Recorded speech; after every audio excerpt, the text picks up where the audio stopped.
Today we're in the Gooseberry Hill National Park and we're on the Darling Scarp. Specifically the Zig Zag scenic route, which used to be a railway which ties into the quarry we're currently driving to. The quarry itself does have abandoned structures and whatnot, so that's sort of covering the abandoned exploration sort of part of this video. But otherwise it is quite historic. The material mined from that quarry back in the early 20th century was used to pave a lot of Perth's early roads, as well as the main platform at the Perth train station. Additionally, it was also used to build the city beach groyne. So, like I said, it is quite historic, and obviously the views are quite scenic as well. But yeah, I'll try not to drive off this hill, and we'll head to the quarry. So the Zig Zag specifically was called the Upper Darling Range Railway, and this was owned by the Canning Jarrah Timber Company. It was used to transport timber by rail to Midland Junction, which is now called Midland. This closed in 1949. The track we're on now, however, which comes off the car park, was the quarry's old spur line. So this run to the northern side of the Canning Jarrah Timber Company's railway line, and as we can see, it's now a track. And as we can see, it's built up on both sides. What do you call that? An abutment? I guess with making these videos, I need to get up on my railway lingo. But I believe this track is about 600 or 700 meters long. This should lead us directly to the quarry. As we can see, the views around here are absolutely amazing. It's not the greatest weather today, so hopefully there won't be anyone rock climbing or abseiling, because I'm still a bit nervous filming around people with my camera. But you may be able to see right there in the distance. Let's see if I can zoom in there. I can barely see my screen actually, so I don't actually know what I'm looking at. But I think we're looking right at the city centre over there, which is in a big cloud of rain and other nasty stuff. But as we can see, there is a nice couch there with a view. The Zig Zag Railway, well not the Zig Zag Railway, the Zig Zag scenic route was actually shut down for a time. It's reopened now, but the gate doesn't open until 11 AM. But apparently there's quite a bit of antisocial behaviour around here. A lot of vandalism, burnouts, stuff like that. So hopefully we won't run into anyone dodgy. But considering the car park was empty, I consider that a good sign. So I'm not sure if I've taken a wrong turn, but the track actually leads to the top of the quarry. We're actually at the very top at the moment, so I wasn't expecting that. Possibly there's a path down somewhere. I did see another gate, so I guess we'll walk down there and see where that goes, but yeah, pretty good views. Up here I found Harry's Rock. James Harrison, 1982 to 2019. Have a good, safe day. Jim Jams, we miss you. Oh, so have to wonder what the significance of the rock is. Hopefully he didn't die here. Hopefully maybe it was just his favourite rock. We can see the very top of the rock crushing facility down there, poking up from the top of that mossy green embankment, which I'm sure is quite slippy. So I guess now we just have to find a way down. Okay, so we've made our way to the bottom. So this was opened as Statham Quarry in 1894 by Thomas Statham, who was born 1858, and William Burton, who we never hear about again in any of the research I did. It was also known as the Darling Range Quarry. So Statham himself arrived from Derbyshire, England in the late 1880s, and he started many businesses related to this one. So talking about other quarries, pits, brickworks, and timber milling, which would have been quite profitable in that time period, I'm sure. I'm sure this would have been aided by the fact that he was on the Darling Range Roads Board from 1899 to 1902, and also a Perth City Councillor from 1903. He was accused twice of misconduct, but only accused, as far as we can tell. From 1907, he then held interests in Gascoyne pastoral properties.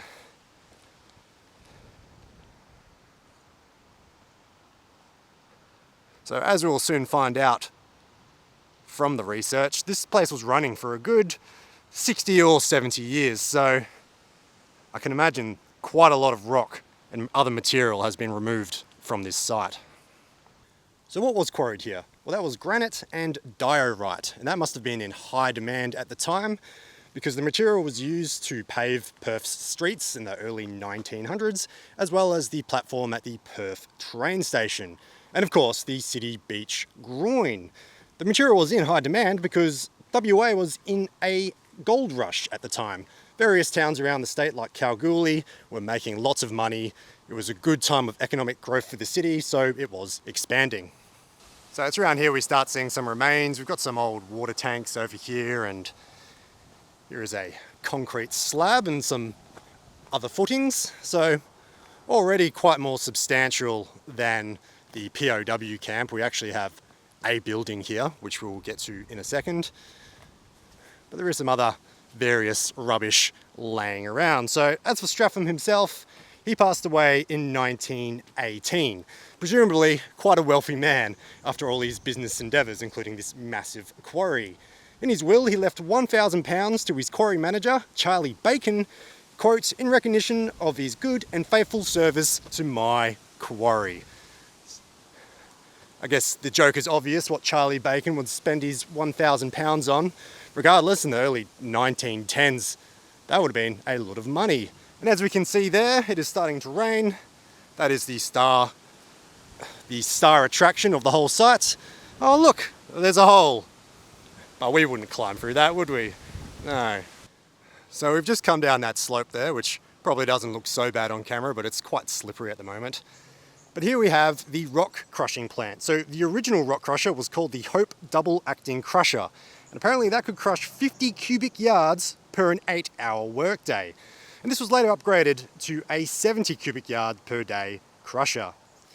After Statham died, the city of Perth actually purchased the property. They bought it for £8,000 and it was renamed to the Perth City It's Starting to Rain. Okay, we're in umbrella mode now. What I was saying before I was so rudely interrupted by water was that the Perth City Council purchased the property for £8,000 and renamed it to the Perth City Councillor's Darling Range Quarry. So this was reopened in the January of 1924, and apparently the daily wage was 15 shillings and a sixpence. The City of Perth upgraded the machinery at the quarry at a massive cost, £30,000. It's here we have access to a map, which was drawn in 1928. I actually went to the State Library and Archives in Perth to look at this map, since it's not online anywhere, and it was massive. It took up the entire table. It had to be held down with weights so it wouldn't roll into itself. But on this map we can see plenty of interesting things, and it highlights the fact that this was the only quarry in Perth that included on-site accommodation. So amenities included a taxi service to Midland train station, there was daily grocery delivery as well as daily newspapers, and also a communal phone line. So only the one phone line, but there was a phone line nonetheless. And it even included a school, so the workers here could live here with their family. There was a one-bedroom school approximately 1 kilometre north of here, which now stands at the Helena Valley Primary School. As I said, this was only one room, but included a piano. So, there, that's nice. My school didn't have a piano. Look at that, another hole. Another thing I found in the library was a great book called Statham's Quarry by Frank Mansfield. There's plenty of great photos in there, which I will steal to use in this video, but definitely want to, give him credit where it's due. Regardless, I found this one photo of this steam shovel around 1930. Supposedly, the remains of the shovel was then transferred to Les Lillyman Park in, well, it says Mount Hawthorn, but it's actually North Perth, pretty close to the border. I live only 10 minutes away from this reserve, so last weekend I actually went there to see if I could find this shovel, since I couldn't see any evidence of it on Street View or aerial photography. Suffice to say, it wasn't there, but it is a nice park. Regardless, the new plant opened in 1931, and I believe that's what this structure is. So thankfully I found a key to that gate. We managed to open it and then lock it behind us. Definitely did not crawl through that hole. And we're going to go check out the remains of this rock crushing plant. So I've done quite a lot of urbex. People may not realise that if they've only been watching my retro gaming videos for the last decade. But I've explored quite a few places like this, but I've only ever taken photos. I have, however, never been here, and I'm not really sure why, because it definitely seems like an accessible location. Like I said, we are in a national park right now.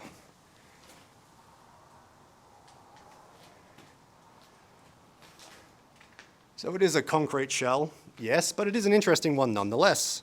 Look at this chute. It's about the only piece of metal that remains. So unfortunately there has been a lot of vandalism. I can see quite a few paint cans and things like that, but it is what it is, as they say. Well, it looks like someone's left their trail bike here. Saved by this tree, luckily, from completely falling down the hill. These are definitely very interesting ruins. Look like we have another example of a chute here, and there's all sorts of concrete and other junk all over the place. I'll get into the history of how it's in this current state. But no doubt it's decaying more and more every year. In that same book, there were a bunch of photos from the 1970s. It didn't look too different, but I guess concrete takes a long time to degrade. So speaking of dangerous places, there were several work site accidents over the history of the quarry, but unfortunately there was also one fatality. Sorry, it's a bit out of breath going up that hill.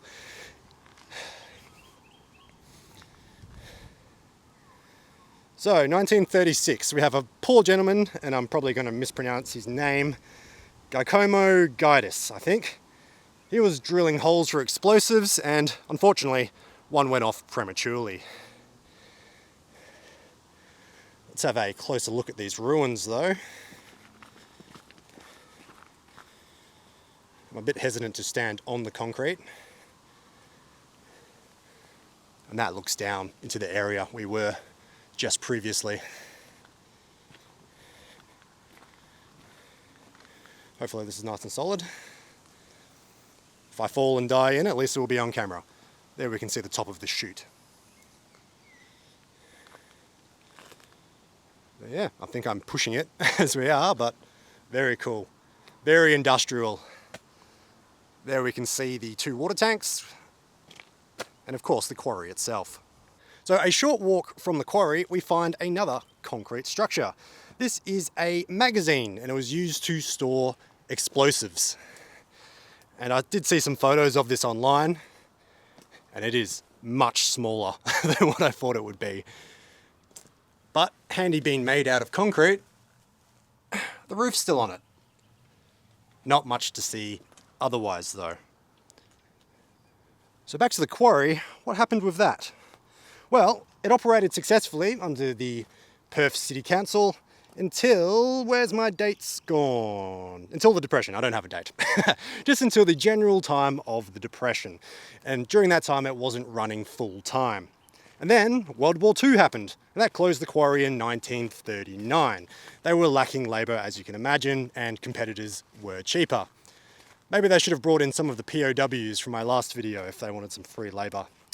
The last official use was by the military in 1955, and they used it to explode faulty ammunition. So yeah, it's a good time to mention that since I just looked at the concrete magazine.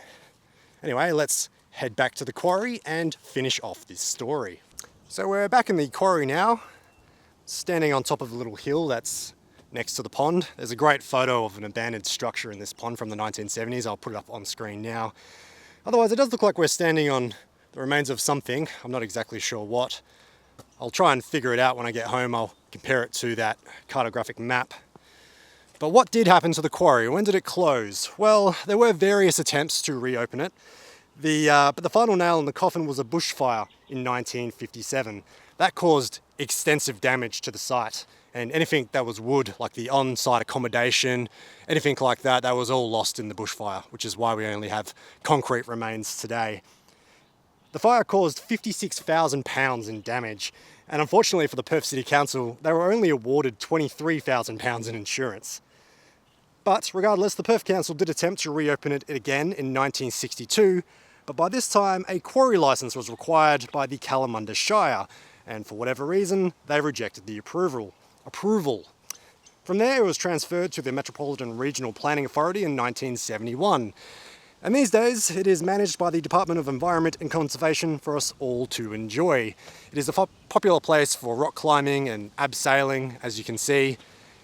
I can imagine it would be quite a challenging climb, but then again, I know absolutely zero about climbing.